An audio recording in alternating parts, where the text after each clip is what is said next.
लोकतंत्र, स्वराज लाने के सरकारी दावों और देश की वर्तमान राजनीति पर सटायर कॉलम है।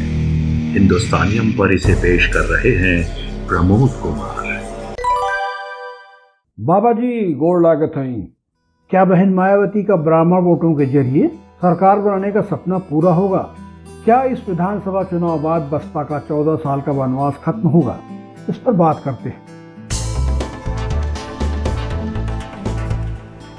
तिलक तराजू और तलवार, इनको मारो जूते चार का नारा छोड़ 2007 में जब बहुजन समाज पार्टी ने सर्वहारा समाज का आह्वान कर सूबे के ब्राह्मण मतदाताओं और इसी समाज से लोकल लीडरशिप को अपने साथ जोड़ने का प्रयास किया, तो राज्य में बसपा की सरकार ही नहीं बनी, बल्कि इस समीकरण को लेकर सोशल इंजीनियरिंग की नई परिभाषा का नाम दिया गया। सूबे के अगले विधानसभा चुनाव में बसपा यही प्रयोग एक बार फिर दोहराना चाहती है। सवाल उठ रहा है कि बसपा आखिर ऐसा क्यों करना चाहती? इसका जवाब परखा हुआ है। सूबे में ब्राह्मण वोटों के चलते बनती सरकारों और लोकसभा में भाजपा को बढ़त के परखे गए इतिहास के चलते बसपा को उम्मीद है कि इस समीकरण के जरिए उसका 14 साल का वनवास खत्म होगा। 2022 में इस समीकरण के चलते उनकी सरकार बन सकती है। मर्यादा पुरुषोत्तम राम को 14 साल के वनवास के बाद अयोध्या में जिस तरह राजपाट वापस मिला था, उसी सपने के साथ बसपा ने अयोध्या की उसी धरती से ब्राह्मण सम्मेलन का श्री गणेश किया है। पार्टी राज्य के 15 मंडलों और उसके बाद राज्य के हर जिलों में ब्राह्मण सम्मेलन कर चुनाव की जमीन को पुख्ता करने की योजना पर काम कर रही है। बसपा में ब्राह्मण शिरोमणि पंडित सतीश मिश्रा राज्य के ब्राह्मणों को बसपा के पक्ष करने के अभियान में ध्वजवाहक हैं। बहन जी कही चुकी हैं कि इस बार पंडित जी ही सब कुछ संभालेंगे। पहले बसपा ने ब्राह्मण सम्मेलन की घोषणा की थी, और बाद में पार्टी को लगा कि उसे दूसरी जातियों के भी तो वोट पाने हैं। सो अयोध्या में संपन्न हुए ब्राह्मण सम्मेलन का नाम एक दिन पहले बदलकर प्रबुद्ध संगोष्ठी कर दिया गया। अयोध्या के बाद इस नाम से ब्राह्मण सम्मेलन काशी, मथुरा और चित्रकूट में होंगे। इसके बाद सूबे के अन्य जिलों से होते हुए अंत में लखनऊ में राज्य स्तरीय समापन सम्मेलन कर बसपा अपनी ताकत दिखाने का प्रयास करेगी। सवाल यह भी उठ रहा है कि चुनावी तैयारी में ब्राह्मणों को पक्ष में करने का अभियान चलाने की जरूरत बसपा को क्यों पड़ रही? इसका जवाब है, बसपा सुप्रीमो बहुत लंबे समय पर हाइबरनेशन में रही। बहन मायावती कोरोना संकट, महंगाई जैसे मुद्दों पर चुप रही हैं। CAA और धारा 370 पर तो कुछ खास बोली ही नहीं। पार्टी को लगा कि चुनाव में जाने पर तो बहन जी का अकेला जादू चलेगा ही नहीं। इस विचार के बाद जब अगले विधानसभा के लिए रणनीति तय की जा रही थी, तो पाया गया कि ब्राह्मणों को साथ लेकर सरकार बनाने की रणनीति कारगर हो सकती है। राज्य में ब्राह्मण समाज के 11 से 12% वोट हैं, और किसी किसी जिले में तो 20% से ज्यादा। बसपा की सोच है कि ब्राह्मण वोट यदि बसपा के 20 से 22% स्थायी वोट से मिल जाएं, तो सूबे में सरकार बनाने में आसानी होगी।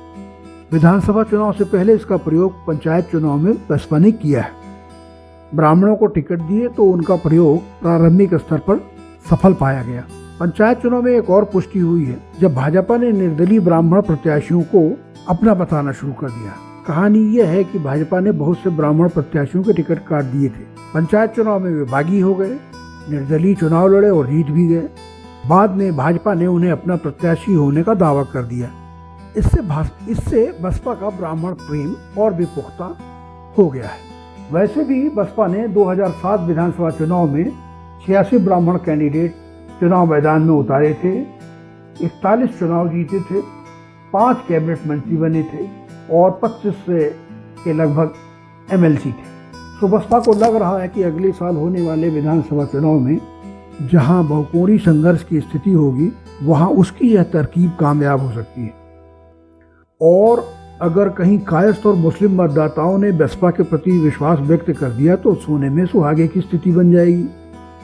अयोध्या के समापन सम्मेलन में बसपा महासचिव सतीश मिश्रा ने दावा किया कि अगर ब्राह्मण बसपा के साथ चलेंगे तो अन्य जातियां भी उनका अनुसरण करेंगी।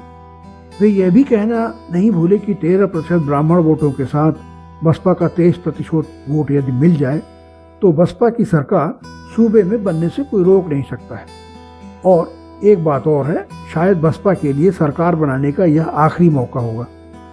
सो बसपा की सोच है कि अगर सफलता मिली तो सरकार अकेले ही बन जाएगी, नहीं बनी तो भाजपा के साथ जाने में उन्हें परहेज नहीं होगा, क्योंकि विपक्ष में बैठने का साहस बसपा नहीं जुटा सकती, क्योंकि इसका अर्थ है विधायकों की टूट। बसपा की ब्राह्मणों को साथ लेकर चलने की सोच के पीछे एक और कारण है कि वे चुने जाने के बाद दलित समाज की अपेक्षा पार्टी में ही बना रहना चाहते हैं।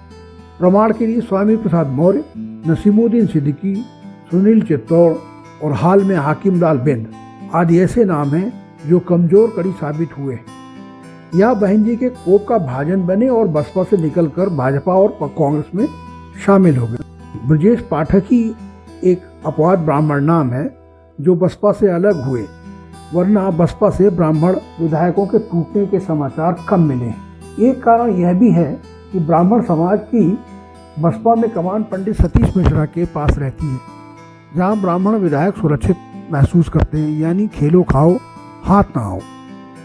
अब बात करते हैं बसपा ने जब ब्राह्मण समाज को अपने पक्ष में करने की मुहिम चलाई है तो विपक्ष की क्या प्रतिक्रिया है। से यह मुहिम सार्वजनिक हुई है, बसपा विरोधी दलों के कान खड़े हो गए। पहले नंबर पर भाजपा को ब्राह्मण वोट की चिंता हो गई है। भाजपा को ब्राह्मण वोट को विश्वास में लेने के प्रयास करने पड़ेंगे।